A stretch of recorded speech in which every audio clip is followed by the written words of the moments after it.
Hi friends, எல்லோரும் எப்படி இருக்கீங்க? Welcome back to my channel. நான் உங்கள் LathaSampath. வாங்க இன்றைக்கான வீடியோக்குள்ளே போகலாம். வாஷிங் மிஷினில் துணி கம்ப்ளீட்டாக இருந்துச்சு. ஸோ அதை கையோடு காய வச்சிடலான்னு சொல்லிட்டு மாடிக்கு வந்து காய வச்சுட்டு இருந்தேன். இது எங்கள் வீட்டில் பக்கத்தில் இருக்கிற மாமரம். இந்த மாமரத்தை சுத்தீர வந்து பூ எப்படி இருக்குது பாருங்களேன். ஏன்னா சீசன் இல்லையா, அதனால் வந்து சுத்தீர பூ இருக்குது. இலை இருக்கோ இல்லையோ நிறைய பூ விட்டுருக்கு. இன்னும் ஒரு 4 வாரத்தில் வந்து நிறைய மாங்காய் காய்ச்சி இருக்கும். ஸோ அதையும் நான் அந்த வியூவும் காமிக்கிறேன் உங்களுக்கு. பசங்களும் எங்கள் கூடவே வந்துட்டாங்க. இது மார்னிங் வந்து ஒரு 8 o'clock தான் ஆகுது. அதுக்குள்ளே செம்ம வெயில் வந்துருச்சு பாருங்களேன். நல்ல பஞ்சாக காய்ச்சிருக்கு. ஆனால் இது பிஞ்சு தான். இது சமையலுக்குலாம் யூஸ் பண்ண முடியாது இன்னும். ஏன்னா இன்னும் பெருசாகணும் இல்லையா. ஸோ எங்களுக்கு பறிக்கவும் ஃபஸ்ட்டு மனசு வராது.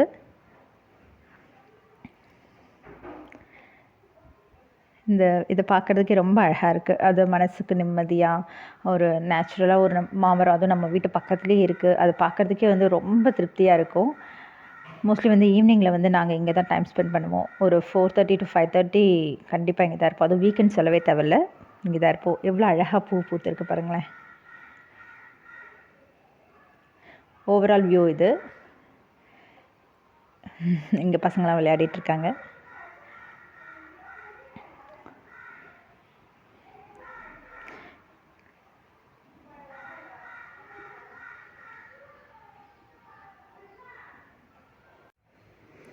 எங்கள் வீட்டை சுற்றி இருக்கிற மரம் இதெல்லாம் தென்னை மரம், லெமன், சப்போட்டா, மாமரம், பலாமரம் கூட இருக்குது.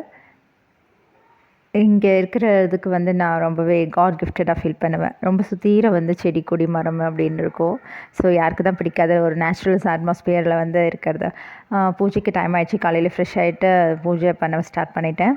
இவங்க வந்து எங்கள் வீட்டில் ரொம்ப இம்பார்ட்டண்ட் பர்சன். இவங்களுக்கான பூஜை வந்து எங்கள் வீட்டில் தினசரி நடந்துகிட்ருக்கோம். தினமுமே நடந்துகிட்ருக்கோம். இவங்களுக்கு வந்து பூஜை வந்து பால் ஃபஸ்ட்டு அபிஷேகம் தண்ணி ஊற்றிட்டு அதுக்கடுத்து பால் அபிஷேகம் பண்ணியிருந்தேன்.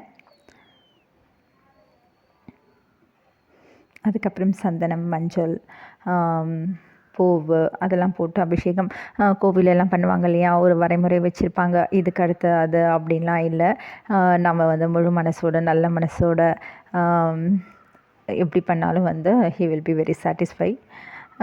இவங்களுக்கு வந்து அது மாதிரி பிரசாதம் கூட வந்து தினமும் வந்து ரொம்ப கிராண்டாக பண்ணணும், பூஜை ஆகட்டும் பிரசாதம் ஆகட்டும் அப்படிலாம் கிடையாது. நம்மளுக்கு என்ன தோணுதோ என்ன இருக்கோ கையில் அதை வச்சு வந்து திருப்தியாக நம்ம சாமி கும்பிட்டாலே வந்து அவருக்கு ரொம்ப பிடிக்கும். நானும் அதை ரொம்பவே திருப்தியாக இவங்களுக்கு பூஜையை முடித்த கையோடவே வந்து ரொம்ப மனசு நிம்மதியாக ரொம்ப திருப்திகரமாக ஃபீல் பண்ணுவேன். உங்களுக்கு நீங்கள் எப்படி அதை ஃபீல் பண்ணுவீங்கன்னு எனக்கு கமெண்ட் பண்ணுங்கள். வாழ்க்கையில் வந்து நம்ம சாமிக்கு இறைபக்தின்றது கண்டிப்பாக நம்மளுக்குள்ளே இருக்க வேண்டியது. யாருக்கு எப்படியோ, பட் எனக்கு வந்து தினசரி பூஜை முடித்து ஒரு திருப்தியாக இருக்கணும். இவங்களுக்கு வந்து பூஜை பண்ணால் இவங்கள வந்து ஒரு குளிக்க வச்சு ரெடி பண்ணி ஒரு சாப்பாடு கொடுத்தா மாதிரி ஒரு ஃபீல் நம்ம குழந்தைங்களுக்கு கொடுக்குறோம் இல்லையா. ஸோ அதே ஃபீல் எனக்கு இவங்களுக்கு பூஜை பண்ணி முடிக்கும் போது எனக்கு கிடைக்கும் ஒவ்வொரு நாளும். ஸோ தட் ரொம்ப ஹாப்பியாக ஃபீல் பண்ணுவேன் இந்த விஷயத்துக்காக நான்.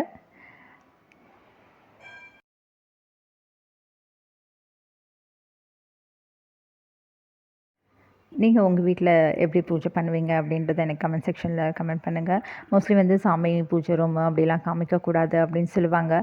இருந்தாலும் வந்து நான் அதெல்லாம் யோசிக்க மாட்டேன். ஏன்னா வந்து இவரை தாண்டி தான் நல்லது கெட்டது எதுவாக இருந்தாலும் எங்களை வந்து அடையும் அப்படின்றதில் நான் ரொம்பவே நம்பிக்கையாக இருப்பேன். ஈவன் எங்கள் வீட்டுக்கு வந்து வர ஒரு சர்வெண்ட் கூட ஒரு ருத்ராட்சம்லாம் போட்டுருப்பாங்க. ஒரு சிவனடியாராகவே இருப்பாங்க. ஐ மீன் நான் என்ன சொல்ல வரேன்னா, இவங்க டிசைட் பண்ணுவாங்க எங்கள் வீட்டுக்கு வரவங்கள கூட அப்படின்னு நான் ரொம்பவே நம்பிக்கையாக இருப்பேன். ஸோ இவங்களை தாண்டி தான் எங்களுக்கு எதுவாக இருந்தாலும் வரும். எங்களுக்கு வரப்போகிற கெட்டதாகட்டும் நல்லதாகட்டும். இவங்களை பூஜை வைக்கும் பொழுது வந்து சம்டைம் வந்து பக்கத்து வீட்டுக்காரவங்க கூட வருவாங்க. நான் பூஜை பண்ணும்பொழுது அவங்கக்கிட்ட இருக்கிற பிரசாதம் கூட செஞ்சு எடுத்துகிட்டு வருவாங்க. ஒரு கோவில் மாதிரியே அட்மாஸ்பியர் எனக்கு சம்டைம் தோணிடும். அதனாலே நான் மோஸ்ட்லி கோவிலுக்கு கூட பெருசாக போக மாட்டேன். இவங்களுக்கு சாமி பூஜை முடித்தாலே வந்து எனக்கு ரொம்ப பிடிக்கும். ஸோ கோவில் குளம் அப்படின்ற போகிற இதெல்லாம் கூட கொஞ்சம் குறைச்சிக்கிட்டோம். குலதெய்வம் கோவிலுக்கு மட்டும் இயர்லி ஒன்ஸ் கண்டிப்பாக போயிடுவோம். சம்டைம் வந்து டைம் இருக்கும்போது 2 times கூட நாங்கள் போவோம். இவங்களுக்கான பிரசாதம் வந்து பார்த்துடலாம். ஆல்ரெடி நான் வந்து பிரசாதம் பண்ணிட்டேன். ஸோ அதுக்கப்புறம் தான் இதை ஆட் பண்ணியிருக்கேன் உங்களுக்கு. காராமணி ஒயிட் அண்ட் பிளாக் ரெண்டுத்தையுமே ஊற வச்சுருந்தேன். ஓவர் நைட் ஊற வச்சுட்டு ஒரு 3 விசில் வச்சு எடுத்து வச்சுட்டேன். இது ரெடியாக இருந்துச்சு. இதுக்கான தாளிப்பு மட்டும் என்னென்னா, எண்ணெயை ஊற்றிட்டு கடுகு ஆட் பண்ணிக்கோங்க. கடுகு, காஞ்ச மிளகாலாம் ஆட் பண்ணிவிட்டு பூண்டு கண்டிப்பாக ஆட் பண்ணுங்கள். இது கூட வந்து ஆனியன் ஆட் பண்ணியிருந்தேன். நல்லா இருந்துச்சு. நல்ல க்ரன்ச்சியாக பசங்களுக்கு வந்து சொல்லப்போனால் ரொம்ப பிடிச்சிருந்துச்சு. அதனால் இதுக்கப்புறம் வந்து நான் அதாவது சுண்டல்லாம் செய்கிறேன் இல்லையா, இதுக்கப்புறம் செய்கிற சுண்டல் எல்லாத்துலேயுமே வந்து நான் வந்து இந்த தாளிப்புக்கான மெத்தடையை நான் ஃபாலோ பண்ணியிருந்தேன். பசங்களுக்கு ரொம்ப பிடிச்சதுனால இது கூட கருவேப்பிலை, கொத்தமல்லி, கொஞ்சம் புதினா லீஃப் கூட நான் ஆட் பண்ணியிருந்தேன். அது நல்ல ஃப்ளேவர் கொடுத்துச்சு. நல்லா கொஞ்சம் வதக்கணும். வாயில் க்ரன்ச்சியாக நல்லா கிடச்சிது. சுண்டல் சாப்பிடும்பொழுது பசங்களுக்கு வந்து அந்த ஃபீல் பிடிச்சிருந்துச்சு. இது நல்லா வதங்கிடுச்சு. இப்போ வந்து இது கூட வந்து பெருங்காயத்தூள் ஆட் பண்ணிக்கணும். இதையும் நல்லா மிக்ஸ் பண்ணி விட்டுக்கோங்க. சுண்டலை வந்து வெறும் உப்பு மட்டும் போட்டு 3 விசில் எடுத்து வச்சுருந்தேன்.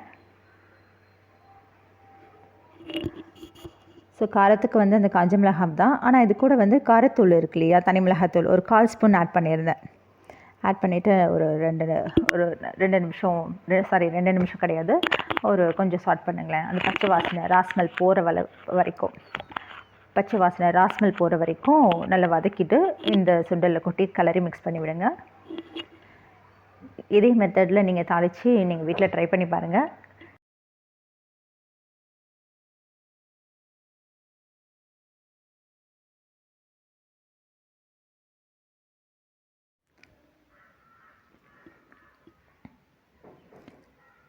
காலையிலேயே கோலம்லாம் போட்டு வச்சுருந்தேன். ஆனால் பசங்க எப்படி நடந்து கொஞ்சம் அழைச்சிட்டாங்க.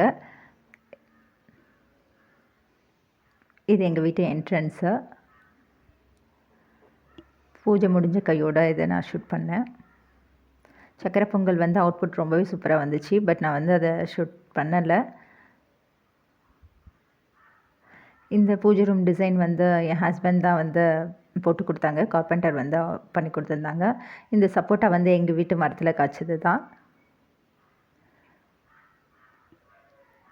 இப்போ வந்து ஒரு சட்னி பண்ணிடலான்னுட்டு, ஏன்னா குழந்தைங்களுக்கு பசிக்கும் இல்லையா, அதனால் வந்து சிம்பிளாக ஒரு சட்னி பண்ணிவிட்டு தோசை போட்டுடலாம் அப்படின்னு சொல்லிட்டு கடாயில் எண்ணெயை ஊற்றிட்டு 2 பச்சை மிளகாய், காஞ்ச மிளகாய் அதெல்லாம் ஆட் பண்ணி இந்த கேப்சிகம், கேரட்லாம் ஆட் பண்ணி செய்கிறது இது ரொம்பவே நல்லாயிருக்கும்.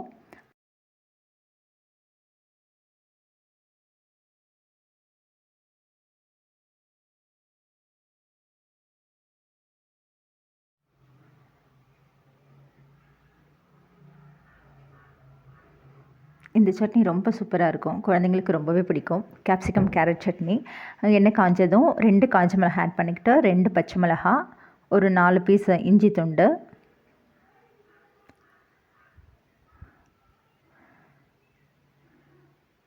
நாலு பல்லு பூண்டு,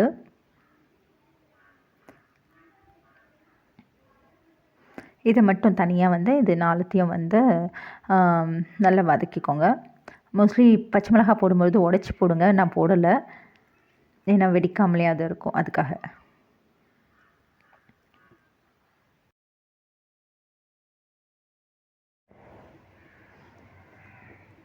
இது நல்லா வதங்கிடுச்சு. வதங்கினதும் ஒரு பிளேட்டில் ட்ரான்ஸ்ஃபர் பண்ணிவிடுங்க.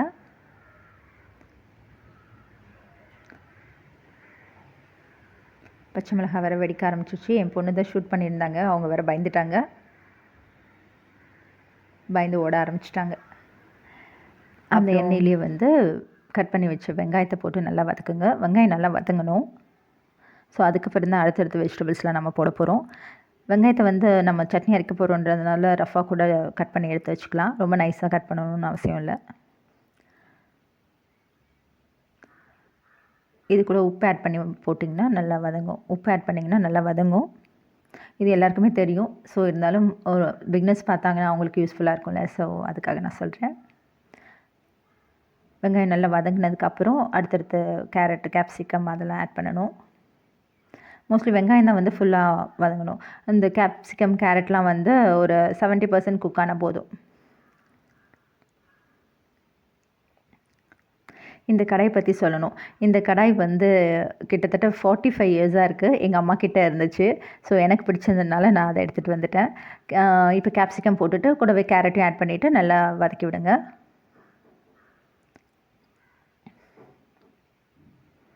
இது வதங்கிறதுக்கு தேவையான அளவுக்கு உப்பு கூட ஆட் பண்ணிக்கோங்க. உப்பு சேர்த்தா வந்து நல்லா வதங்கும்னு சொல்லுவாங்க இல்லையா, அதனால். கூடவே ஒரு 4 பீஸ் வந்து தேங்காய் எடுத்து வச்சுருந்தேன், அந்த தேங்காவை ஆட் பண்ணிக்கணும்.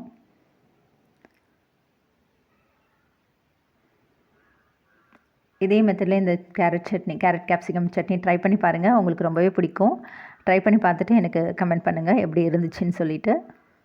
கண்டிப்பாக மோஸ்ட்லி இதை யாரும் ட்ரை பண்ணியிருக்க மாட்டீங்க அப்படின்னு நினைக்கிறேன். நீங்கள் ட்ரை பண்ணி பார்த்துட்டு எனக்கு கமெண்ட் செக்ஷனில் கமெண்ட் பண்ணுங்கள்.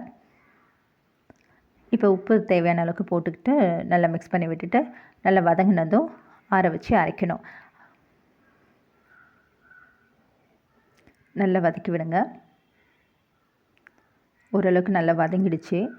இது கூட வந்து லாஸ்ட்டாக வந்து நம்ம 2 பொருள் சேர்க்க போகிறோம். அது ரொம்பவே இம்பார்ட்டண்ட்.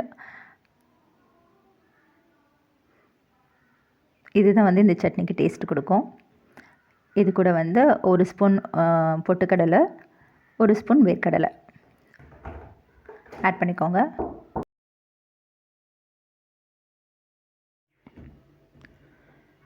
நல்லா வதங்கிடுச்சு.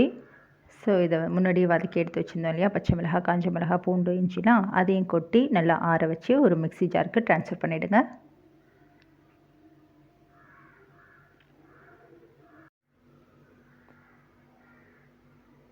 இது கூட வந்து ஒரு 1/4 டம்ளர் தண்ணி சேர்த்து நல்லா அரைச்சிக்கணும். இந்த சட்னி வந்து ரொம்ப நைஸாக அரைக்கணும்னு அவசியம் கிடையாது. ரொம்ப கோர்ஸாக குறைன்னு அரைக்கணும்னு அவசியம் கிடையாது. இதுக்கு நடுவில் மீடியமாக வந்து அரைச்சிக்கோங்க. இப்போ இதுக்கான தாளிப்பு என்னென்னு பார்த்துடலாம். பேனில் எண்ணெய் ஊற்றிட்டு எண்ணெய் காஞ்சதும் கடுகு, உளுத்தம்பருப்பு, கருவேப்பிலை, அவ்வளோதான். இது 3த்தையும் வந்து தாளித்து சட்னி மேலே கொட்ட வேண்டியது தான். இந்த உளுத்தம்பருப்பு வந்து வாயில் சட்னியில் ஆகப்படும் போது ரொம்ப டேஸ்ட்டாக இருக்கும். ஸோ அதனால் கொஞ்சம் எக்ஸ்ட்ரா ஆட் பண்ணிக்கோங்க.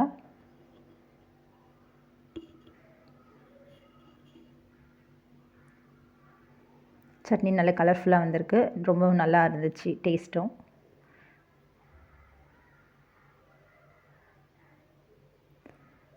அதுக்கப்புறம் வந்து நான் முந்திரி வாங்கியிருந்தேன். இந்த முந்திரியில் வந்து முழு முந்திரி, மோஸ்ட்லி வந்து முழு முந்திரி வாங்குறதுக்கு பற்றி உடைச்சது 2ஆக இருக்கும் இல்லையா, பாதி பாதியாக, அது வாங்குறது இன்னும் பெஸ்ட்டு. ஏன்னா பாருங்களேன், அந்த முழு முந்திரியை ஓப்பன் பண்ண உடனே இதில் வந்து ஒரு புழு, கிட்டத்தட்ட ஒரு 4 முந்திரி நான் ஓப்பன் பண்ணேன். 4துலேயுமே அப்படி இருந்துச்சு. ஸோ இனிமேல் வந்து இது மாதிரி முழு முந்திரி வாங்கக்கூடாது அப்படின்னு நான் டிசைட் பண்ணிட்டேன். இன்கேஸ் வாங்கியிருந்தாலும் பரவாயில்ல, அதை வந்து நீங்கள் இது மாதிரி ஓப்பன் பண்ணி பாருங்களேன். ஏன்னா குழந்தைங்களுக்கு வந்து மோஸ்ட்லி நம்ம பாக்ஸில் வச்சுருப்போம். குழந்தைங்க வந்து கேட்ட உடனே எடுத்து 4 கொடுப்போம். அது மாதிரி இனிமேல் இந்த தப்பை பண்ணக்கூடாது அப்படின்னு தோணுச்சு. மோஸ்ட்லி வந்து இப்போ ட்ரெண்டி வந்து நட் ஷேக் வந்து ப்ரிப்பேர் பண்ணுறது, அதில் வந்து எல்லாத்தையுமே ஓவர் நைட் சோக் பண்ணி மார்னிங் வந்து அரைச்சி கொடுக்குற வழக்கம் வந்து இருக்குதுன்னு நான் நினைக்கிறேன். ஸோ இது மாதிரி ஒரு உடைச்ச முந்திரியை வாங்கி அதில் ட்ரை பண்ணுங்கள். முழு முந்திரி வாங்க அவாய்ட் பண்ணிக்கோங்க. இது ஒரு இன்ஃபர்மேஷனாக கண்டிப்பாக சொல்லணும்னு நினச்சேன். கிட்டத்தட்ட ஒரு 4 முந்திரி கிட்ட இந்த ஓப்பன் பண்ணும்போதெல்லாம் 4துலேயுமே அந்த புழு இருந்துச்சு. இந்த எக்ஸ்பீரியன்ஸ் வந்து நீங்கள் இது எக்ஸ்பீரியன்ஸ் கேதர் பண்ணியிருக்கீங்களா, இல்லை இது புதுசாக? ஆல்ரெடி எனக்கு தெரியும், இருந்தாலும் வந்து ஓப்பன் பண்ணி பார்க்கும்போது இதில் ஒரே ஷாக்கு. நம்ம வந்து இனிமேல் கேர்ஃபுல்லாக இருக்கணும்.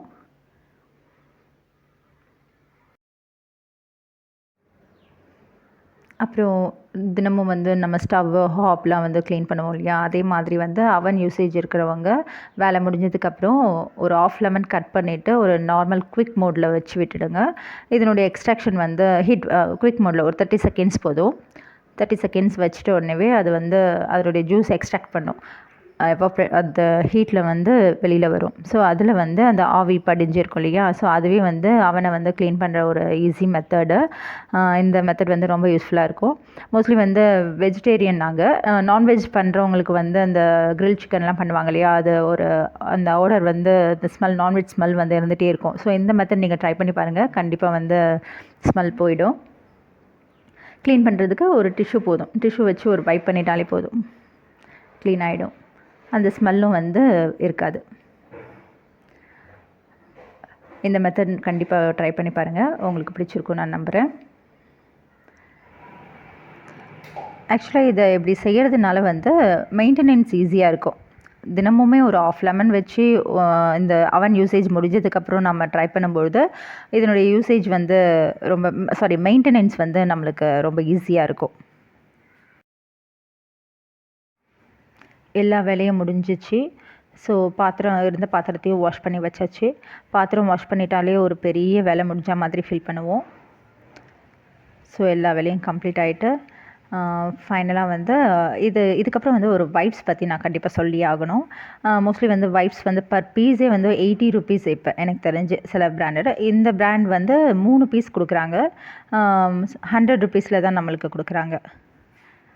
3 பீஸ் வந்து 100 rupeesங்கிறது ஒரு ரொம்பவே அஃபோர்டபுள் தான். கண்டிப்பாக வாங்கலாம். இதில் வந்து பால்லாம் கொட்டினா ஈஸியாக வைப் ஆகிடும். அதுக்கப்புறம் இந்த எக்ஸ்ட்ரா வாட்டர்ஸ் எல்லாம் வந்து ஈஸியாக அப்சர்வ் பண்ணுது. மோஸ்ட்லி வந்து பாத்திரம்லாம் வாஷ் பண்ணிட்டு இந்த சிங்கை வந்து இப்படி தொடச்சி விட்டு ஏதாவது பூச்சிலாம் வராமல் இருக்கும் இல்லையா. மோஸ்ட்லி அந்த தண்ணிலாம் இல்லாமல் இருந்தாலே வந்து அந்த பூச்சி வராது. ஃபைனலாக இதை தொடச்சி வைப் பண்ணும்பொழுது பாருங்களேன், ரொம்ப க்ளீனாக இருக்கும்.